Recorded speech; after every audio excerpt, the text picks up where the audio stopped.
Assalamualaikum warahmatullahi wabarakatuh. Saya Chania Parulian, NIM 2391115 akan menjelaskan pengertian model pembelajaran PKN MI.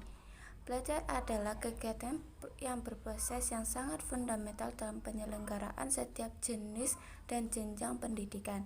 Ini berarti bahwa berhasil atau gagalnya pencapaian tujuan pendidikan itu amat tergantung pada proses belajar yang dialami siswa, baik ketika ia berada di sekolah maupun di luar sekolah.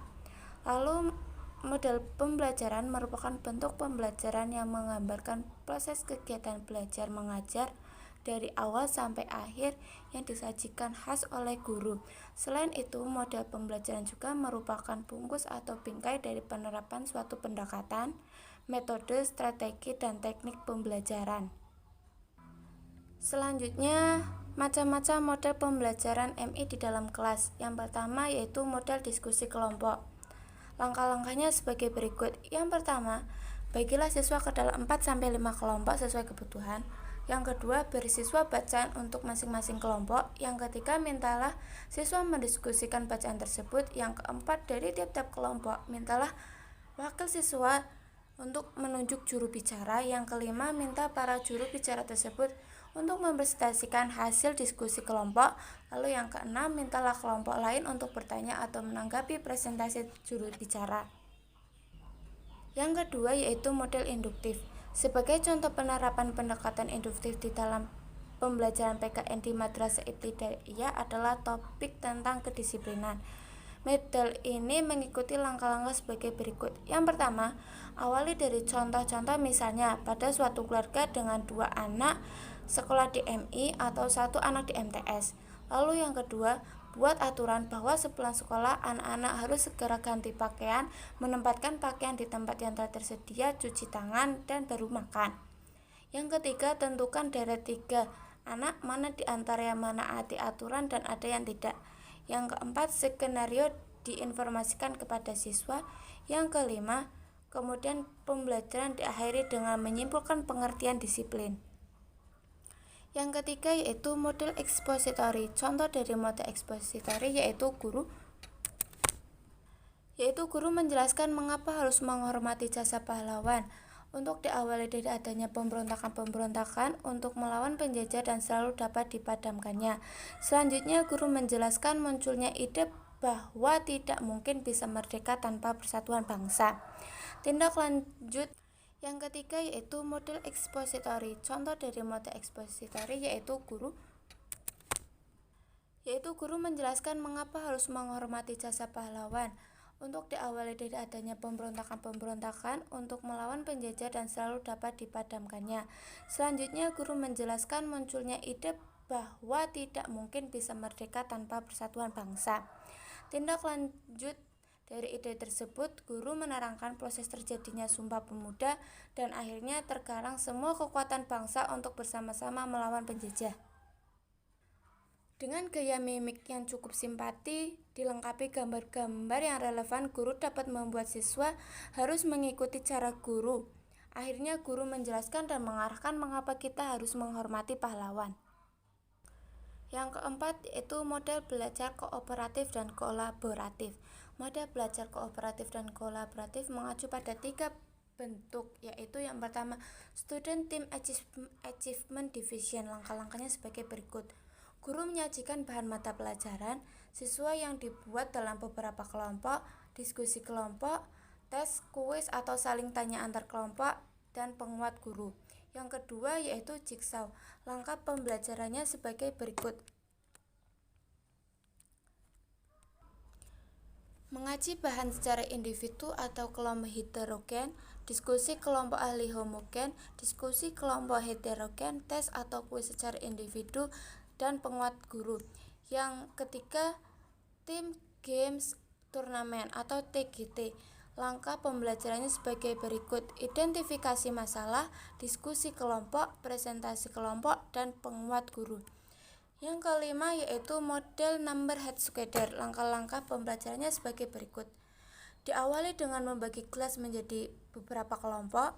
Masing-masing siswa dalam kelompok sengaja diberi nomor untuk memudahkan kinerja kelompok, mengubah posisi kelompok, menyusun materi, mempresentasikan, dan minta tanggapan dari kelompok lain. Dan yang terakhir yaitu model peta konsep. Langkah-langkah penerapan model ini sebagai berikut. Yang pertama, berikan bahan bacaan kepada siswa. Diskusikan bahan bacaan tersebut dengan melakukan brainstorming dan elustrasi sebanyak mungkin. Pilih beberapa kata kunci atau konsep-konsep utama. Tuangkan kata kunci atau konsep utama dalam bagian yang menghubungkan dengan konsep utama. Hubungkan konsep-konsep tersebut dengan garis. Lalu yang terakhir, bunyikan atau perilaku pada garis tersebut. Sekian dan terima kasih. Assalamualaikum warahmatullahi wabarakatuh. Perkenalkan, nama saya Ayu Fitriana dengan NIM 2319160.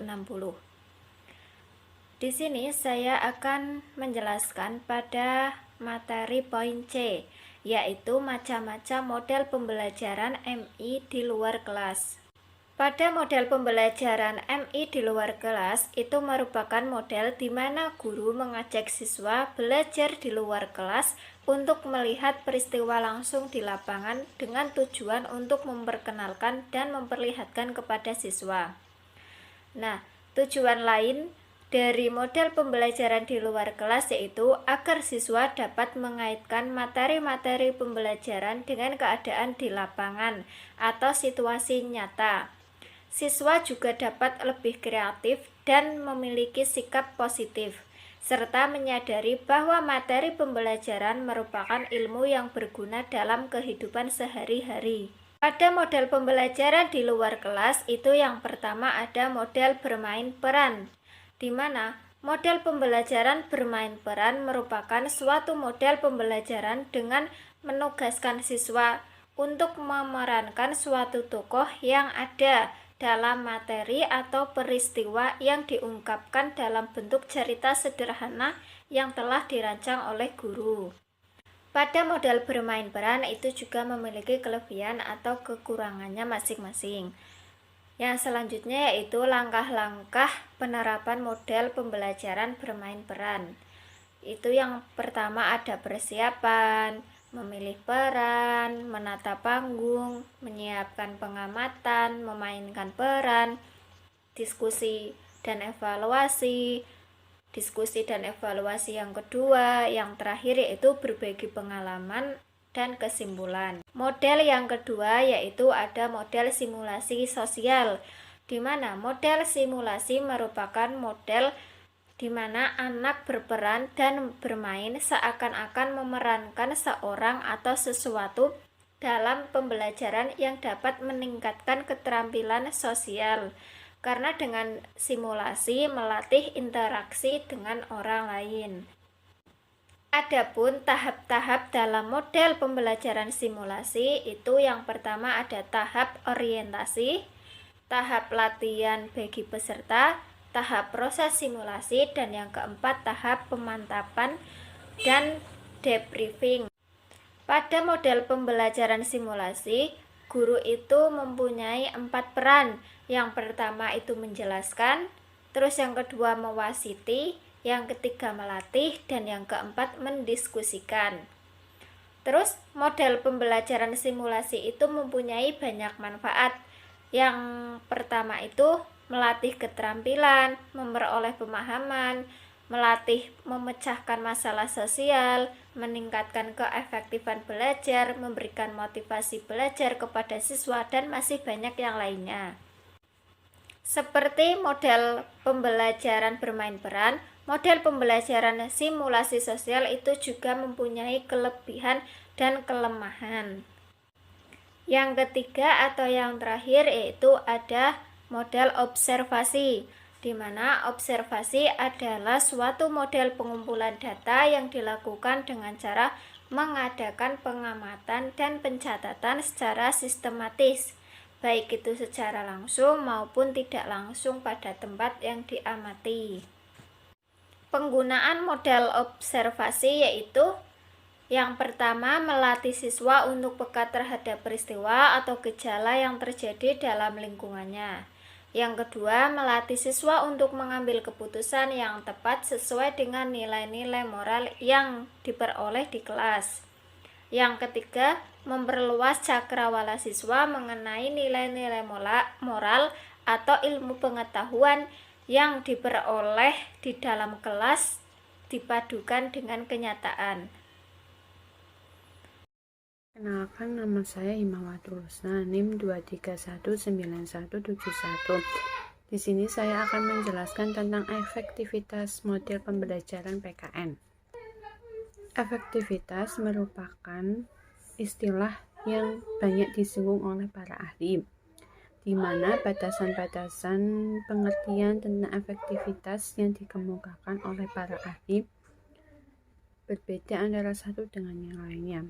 Efektivitas pembelajaran adalah tingkat keberhasilan yang dapat dicapai dari suatu metode pembelajaran tertentu sesuai dengan tujuan pembelajaran yang telah direncanakan.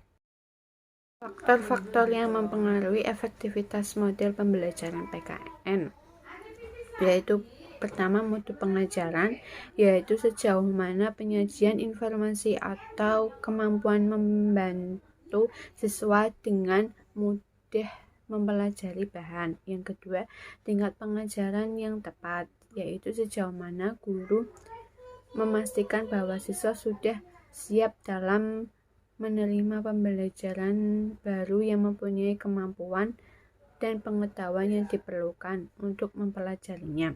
Yang ketiga, intensif, yaitu sejauh mana guru memastikan bahwa siswa termotivasi untuk mengerjakan tugas-tugas belajar dan untuk mempelajari bahan yang disajikan.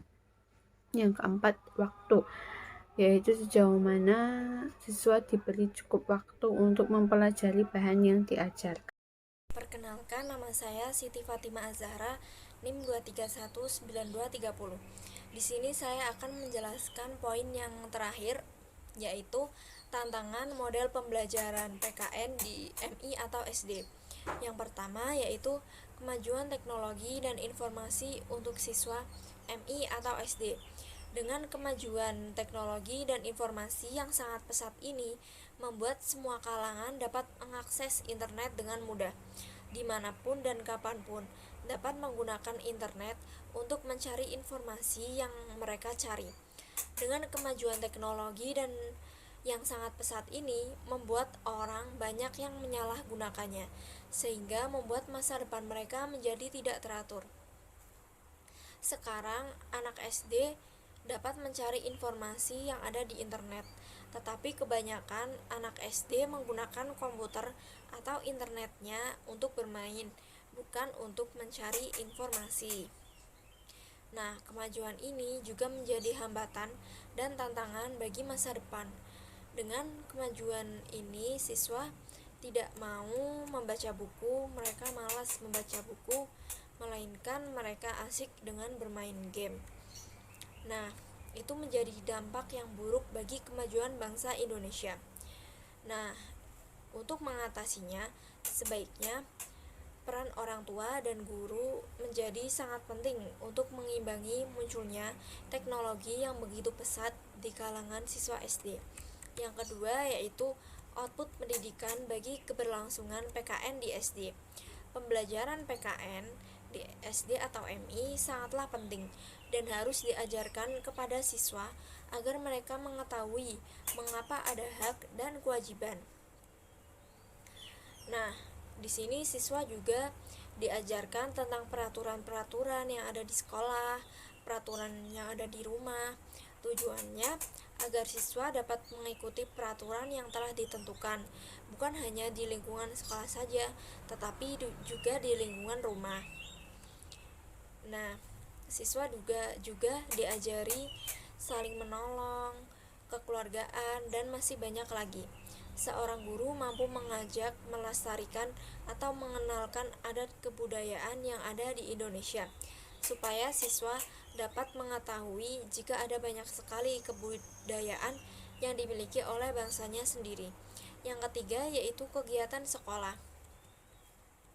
Pada masa depan, sekolah memiliki peran yang sangat penting untuk keberlangsungan pembelajaran dan daya tarik untuk sekolah itu sendiri. Sekolah harus memiliki fasilitas yang lengkap. bukan hanya sekedar lab komputer, lab IPA, dan lab bahasa Inggris, tetapi juga tempat khusus seperti praktek PKN sebagai mata pelajaran kemasyarakatan. Jadi, siswa dapat mengaplikasikan pembelajaran yang disampaikan oleh guru secara langsung mempraktekkan. Apalagi siswa SD merupakan siswa yang sangat aktif dan memiliki rasa keingintahuan yang tinggi. Dengan demikian, sekolah akan menjadi salah satu hal yang dirindukan oleh siswanya. Sekian dari saya. Wassalamualaikum warahmatullahi wabarakatuh.